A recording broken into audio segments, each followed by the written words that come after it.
मई 1998 राजस्थान के तपते रेगिस्तान में सब कुछ शांत दिख रहा था। लेकिन इस सन्नाटे के पीछे एक ऐसा मिशन चल रहा था जो अगर जरा सी भी गलती से सामने आ जाता तो भारत का पूरा परमाणु कार्यक्रम दुनिया के सामने उजागर हो सकता था।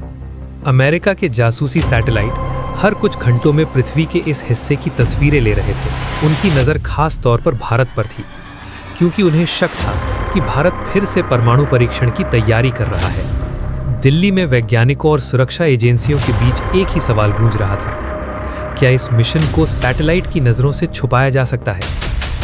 Doctor APJ Abdul Kalam, doctor R Chidambaram और भारत के कई शीर्ष वैज्ञानिकों ने एक ऐसी योजना बनाई जिसमें विज्ञान के साथ साथ जासूसी से बचने की रणनीति भी शामिल थी। परीक्षण स्थल पोखरण, लेकिन वहां हर गतिविधि को बेहद सावधानी से छिपाया जा रहा था। दिन के समय ज्यादातर काम रोक दिया जाता था, क्योंकि उसी समय अमेरिकी सैटेलाइट ऊपर से गुजरते थे।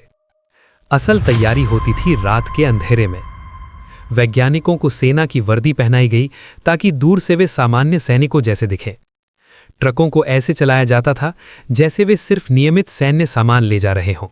यहां तक कि खुदाई से निकली मिट्टी को भी ऐसे फैलाया जाता था ताकि ऊपर से देखने पर जमीन बिल्कुल सामान्य लगे। हर कदम पर एक डर था।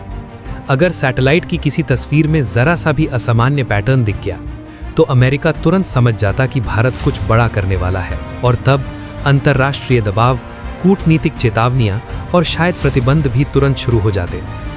लेकिन भारत की टीम जानती थी, अब पीछे हटने का सवाल ही नहीं था। 11 मई 1998 दोपहर का समय। रेगिस्तान की उस शांत जमीन के नीचे कई वर्षों की गुप्त मेहनत दबी हुई थी। फिर अचानक धरती ने हल्का सा कंपन महसूस किया। पोखरण की रेत के नीचे से उठी ऊर्जा ने इतिहास बदल दिया। भारत ने दुनिया को बता दिया कि वह अब परमाणु शक्ति है। और सबसे चौंकाने वाली बात यह थी, दुनिया की सबसे ताकतवर खुफिया एजेंसियां भी इस मिशन को पहले से पकड़ नहीं सकी।